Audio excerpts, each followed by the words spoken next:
Wow. How's it going, Phoenix?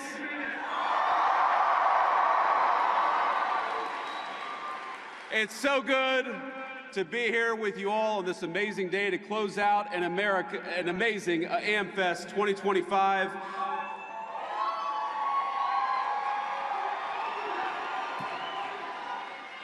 What an amazing crowd all of you are, and I have to admit, today solved one of the great insecurities that I had. Because as I've watched Nicki Minaj come out and declare her support for the truth, for courage, and for wisdom, I've had this little nagging voice in the back of my head wondering whether she thinks I look like the JD Vance meme. And it turns out, and I confirmed when she walked down the steps, Nicki Minaj actually knows what I really look like, and that is the best tribute that I could possibly imagine.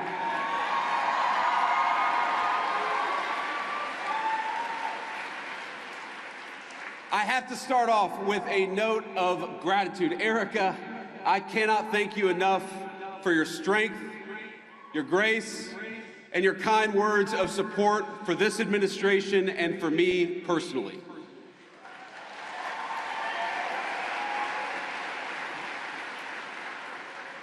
You lead an incredible movement at Turning Point, and I will fight alongside you and President Trump and every patriot in this room to defend the country that we so dearly love.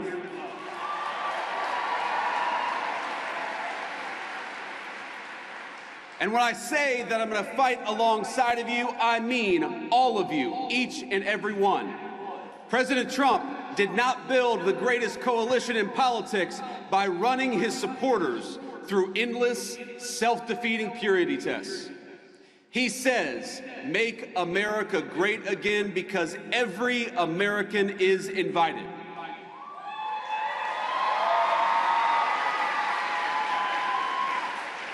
We don't care if you're white or black, rich or poor, young or old, rural or urban, controversial or a little bit boring, or somewhere in between.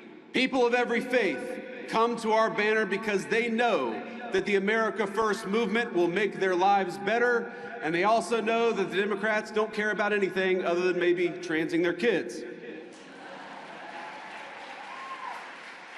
So if you love America, if you want all of us to be richer, stronger, safer, and prouder, you have a home on this team.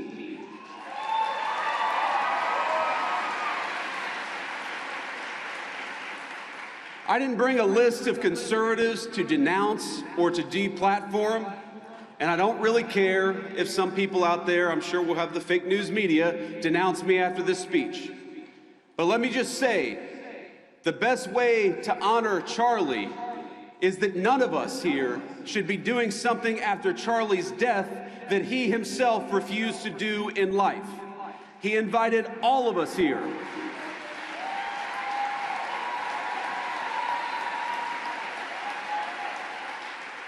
Charlie invited all of us here for a reason, because he believed that each of us, all of us, had something worth saying, and he trusted all of you to make your own judgment. And we have far more important work to do than canceling each other. We have got to build, and President Donald Trump is a builder.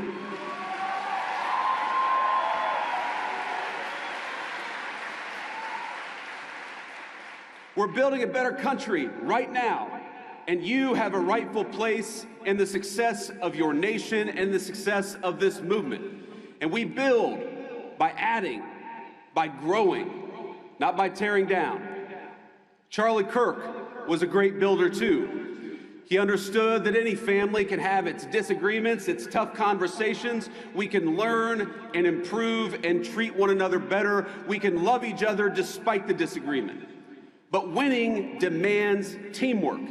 And I am honored to be on Turning Point's team. I'm honored to be on your team, and I will stay that way.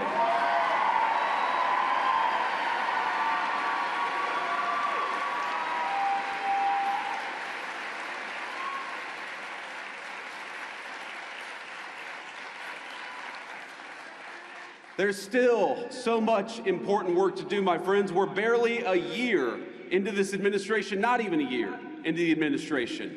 But I'm so proud of the accomplishments of the president and the entire administration. In just a year, we ended Joe Biden and Kamala Harris's border crisis.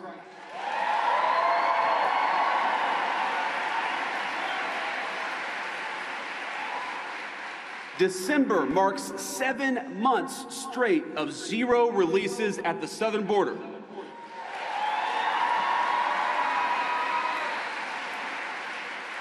More than 2.5 million illegal immigrants have left the United States, the first time in over 50 years that we have had negative net migration, and it's just the start. When you restore sanity at the border, it shows up everywhere else. Rent prices are dropping 4 months in a row, and more native-born Americans are working than ever before. Kamala Harris opened the border and destroyed the economy. The Trump administration gave you net negative migration and much more job creation.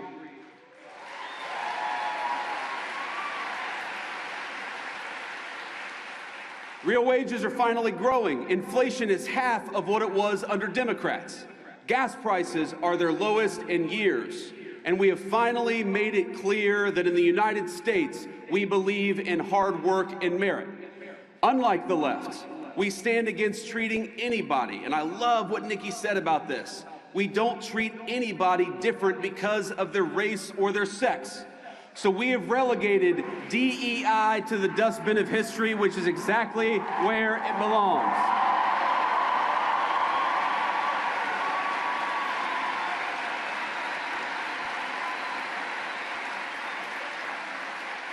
In the United States of America, you don't have to apologize for being white anymore.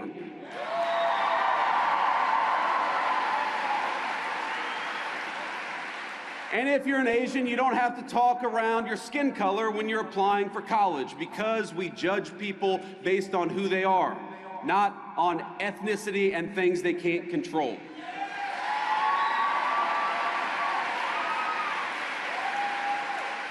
We don't persecute you for being male, for being straight, for being gay, for being anything. The only thing that we demand is that you be a great American patriot, and if you're that, you're very much on our team.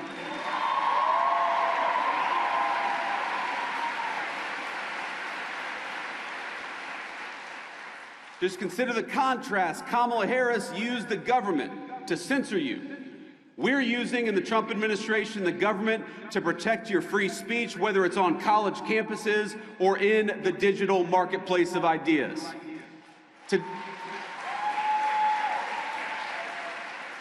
Today, our military is welcoming patriots instead of firing them for refusing to accept an unlawful vaccine mandate.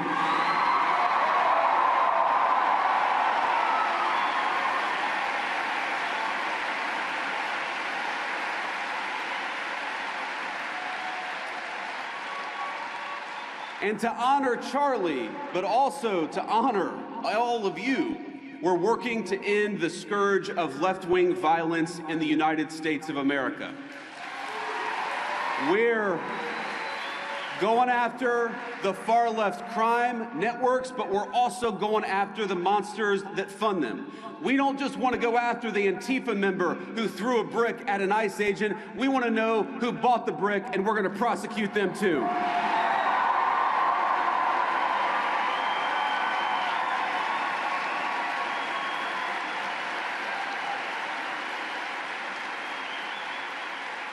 We're making America healthy again with our great HHS Secretary, Bobby Kennedy.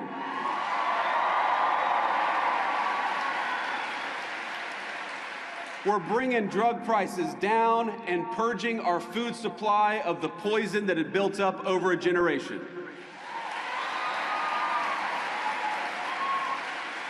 But my friends, there is so much more to be done. And the people saying we need to be doing more, we need to be doing it faster, trust me, I hear you. Greatness awaits every single one of you in the America First movement we are building together, but we need your help to get there.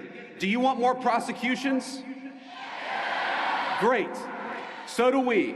Donald Trump and I have a list of better judges and prosecutors to enact swifter justice. So join us in the fight against the stupid Senate rules to stand in their way.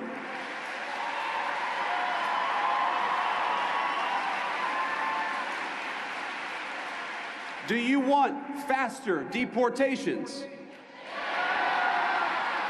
So go to ice.gov/join, because we're building an army of patriots and we need good people who care about the country to help us secure the border and do it even faster.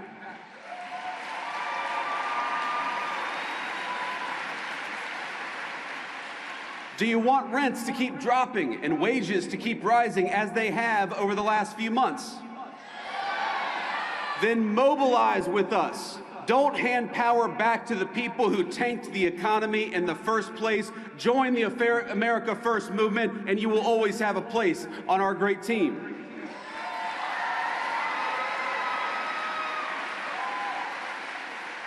Next month will be the official one-year anniversary of the Trump administration, and I am damn proud of our record so far.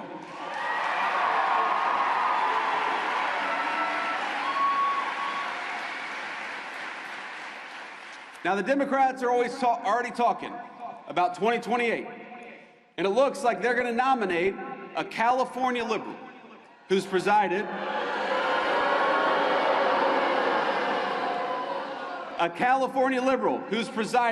over rolling blackouts, open borders, and unchecked violent gangs. They're just trying to settle on whether it's going to be Gavin Newsom or Kamala Harris.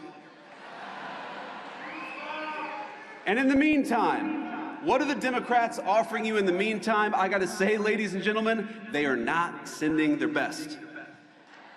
Omar Fateh was Ilhan Omar's candidate for mayor of Mogadishu. Minneapolis. Little Freudian slip there.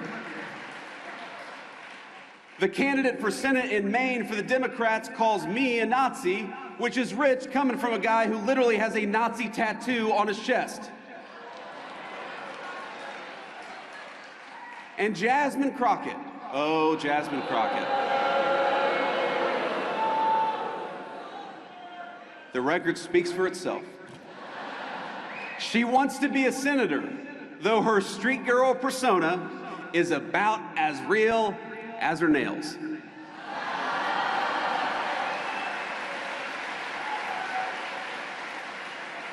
But ask yourself, what do all of these people have in common? And the unfortunate answer is they are puppets. They don't actually matter. They are cogs in a machine that wants to make you poorer, that wants to make you less powerful, and wants to make you less safe in the country your ancestors built.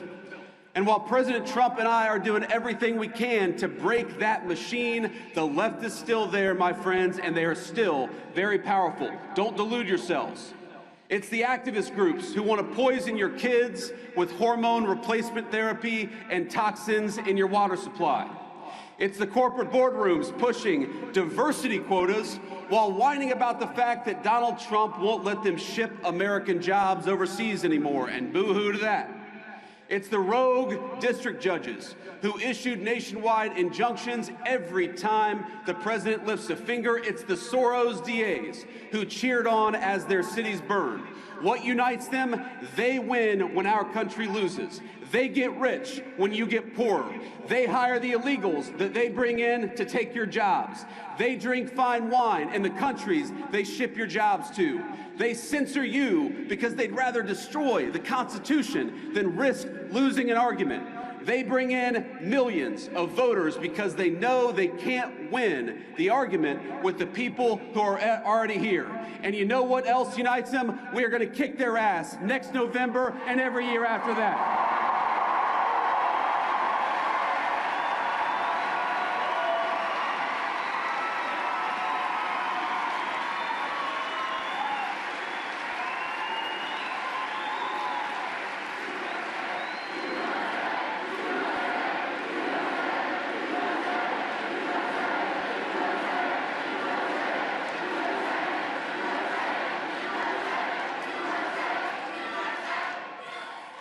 Part of the American dream is the idea that we're all, every single one of us, on the same team. We're all part of the same American family. If you want to destroy that, do what Democrats have done, not just for the last 5 years, but for the last 30 or 40. Make one race the enemy of another. Make one gender the enemy of the other. Make Americans suspect and despise each other instead of loving their shared country. When I think about some of the most impassioned debates happening in our country, the nature of citizenship, of what it means to be an American, it all speaks to an obvious truth. Americans are hungry for identity. We're hungry for belonging. We're hungry for a sense of our place in the world. And it's no surprise why. For many years, our fellow Americans have been dealing with a globalized economy that homogenized cultures and hollowed out our towns. Academics and activists pushing race and gender politics down everyone's throat 24/7. Big tech overlords using their internet platforms to censor stories that challenge the dominant far-left narrative in our country. More than any time I can recount, people are talking about American identity and figuring out what it is that unites us. But I want to say something here. The only thing that is truly served as an anchor of the United States of America is that we have been, and by the grace of God, we always will be, a Christian nation.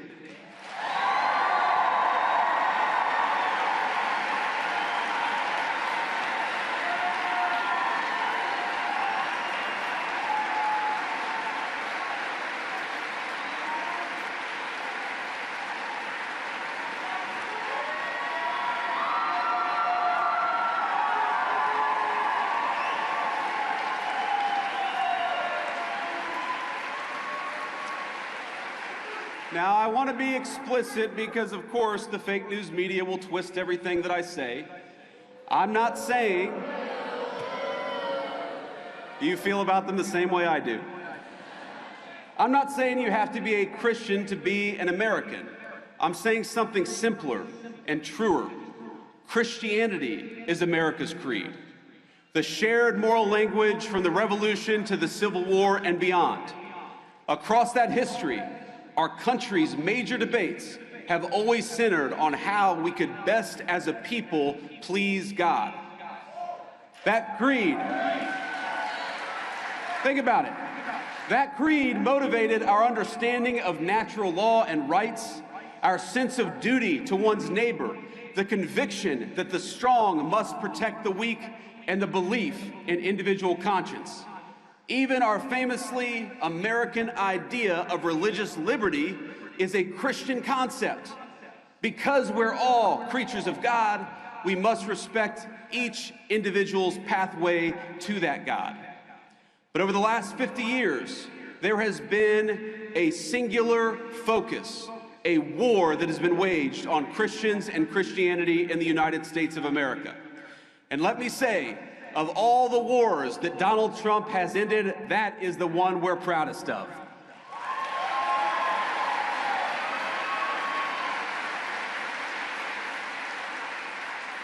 For decades, the left has labored to push Christianity out of national life. They've kicked it out of the schools, out of the workplace, out of the fundamental parts of the public square. Freedom of religion transformed into freedom from religion. And in a public square devoid of God, we got a vacuum. And the ideas that filled that void preyed on the very worst of human nature rather than uplifting it. They told us not that we were children of God, but children of this or that identity group. They replaced God's beautiful design for the family that men and women could rely on and turn to one another with the idea that men could turn into women so long as they brought the right bunch of pills from Big Pharma.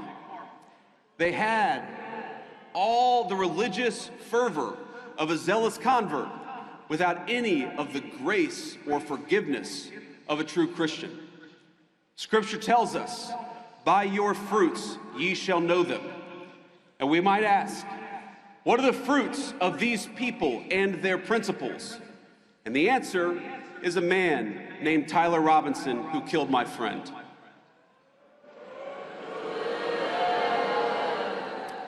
Think about it. He has everything that the far left want from our young men. He rejected the conservatism and the spirituality, the values of a small town family. He moved into a small apartment. He became addicted to porn. He became addicted to hate. And he ended up sleeping with somebody who doesn't know whether they're a man or a woman. That is the nightmare scenario, but that is the scenario that the left has actively advertised they want for American families. And the young men in the audience in particular. That is exactly why we have to fight them.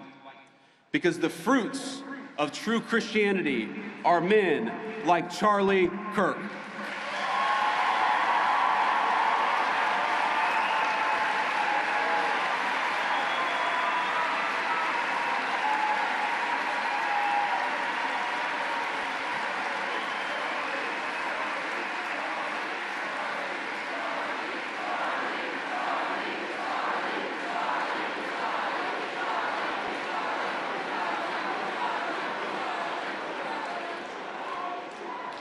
The fruits of true Christianity are good husbands, patient fathers, builders of great things, and slayers of dragons. And yes, men who are willing to die for a principle if that's what God asks them to do.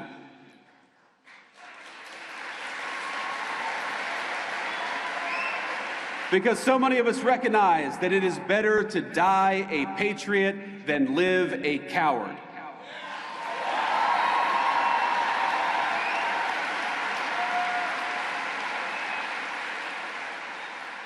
I'm going to tell you something I haven't talked about publicly before, but in the days after Charlie's death, I struggled a great deal. I'm sure many of you did too. I remember watching every video of the assassination, looking for clues, trying to understand what happened. I'd try to hide my friend and that terrible bullet hitting him, but I would try to look around. I stayed up all night for many nights in a row, researching every conspiracy theory, going down every rabbit hole. When my lovely wife, Usha, told me to come to bed, I told her I owed it to Charlie to try to uncover every stone, and so that's what I tried to do. I remember I was consumed by this fear that Charlie's death wouldn't just deprive a family of their husband or of a good father, but that it would deny our movement of a great unifier of people and a great doer of great deeds. It's the only time I can remember my wife ever telling me that she was really worried about me. She told me it many times. But what saved me was not lying to myself, but accepting the reality of the fight that we're in. Charlie's death was an immense loss, an irreplaceable loss. We got kicked in the teeth, my friends, and there's no sugarcoating it or pretending that it didn't happen. We need to accept that. And what saved me was realizing that the story of the Christian faith, like the story of these United States of America, is one of immense loss followed by even bigger victory. It's a story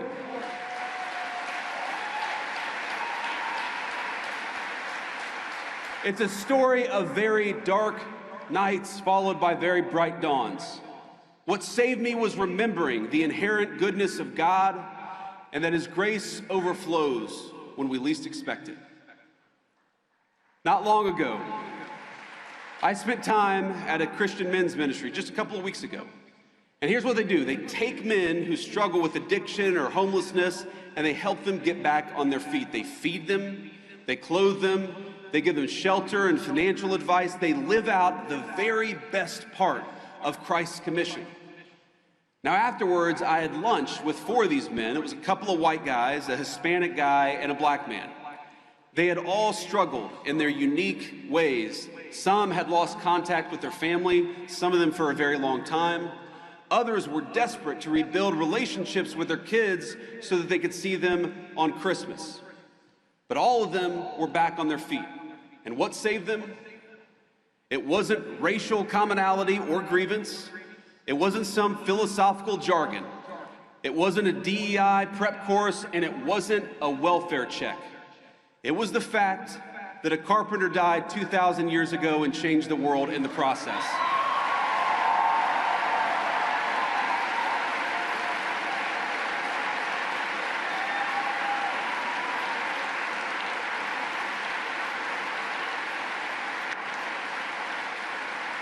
If you go to almost any food pantry in this country, you will find Christians feeding the poor. If you go to addicts whose families won't even speak to them, like my mom was at a certain point of her life, it's often the Christian ministries that stay with them at their very lowest moments. You'll find Christians sitting patiently beside hospice beds and in recovery rooms and in all the places of the world where people have given up on other people. And this is the moral truth we strive to center in our work in the Trump administration and in this great movement of ours. A true Christian politics, it cannot just be about the protection of the unborn or the promotion of the family, as important as those things absolutely are. It must be at the heart of our full understanding of government. Why do we penalize corporations that ship American jobs overseas? Because we believe in the inherent dignity of human work and every person who works a good job in this country. Why have we worked, without the help of Congress, to restrict H-1B visas, for example? Because we believe it is wrong for companies to bypass American labor just to go for cheaper options in the third world.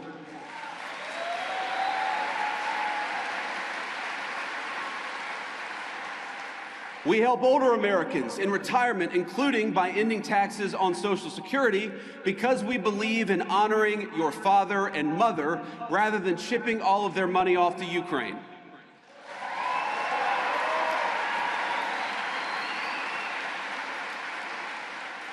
We believe in taking care of the poor, which is why we have Medicaid, so that the least among us can afford their prescriptions or to take their kids to see a doctor. And it's why we are outraged at the injustice of Tim Walz allowing Somalian immigrants to defraud that program to the tune of billions of dollars. It ought to go to Americans, because that's who it's there for.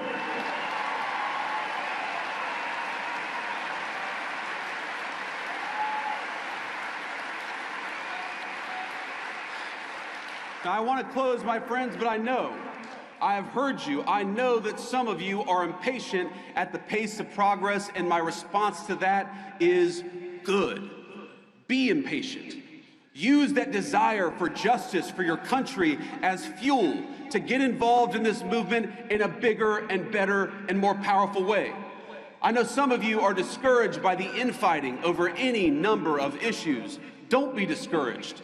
Wouldn't you rather lead a movement of free thinkers who sometimes disagree than a bunch of drones who take their orders from George Soros?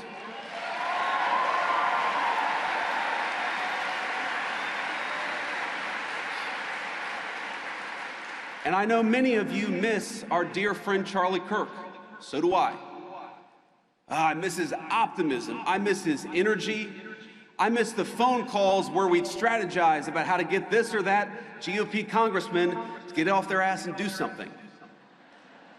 But most of all, I miss Charlie's wisdom. I miss his reminder that politics is not a dress rehearsal or a game. We are making decisions that will save our country and give the American people a shot at their dreams again. If you miss Charlie Kirk, do you promise to fight what he died for? Do you promise to take the country back from the people who took his life? Do you promise to help defeat the radicals who cheered his death? Do you promise to honor his memory by having faith in the God he loved? My friends, commit to these things, and I promise you victory. I promise you closed borders and safe communities. I promise you good jobs and a dignified life. Only God can promise you salvation in heaven, but together we can fulfill the promise of the greatest nation in the history of the earth. Merry Christmas, my friends. Let's keep fighting.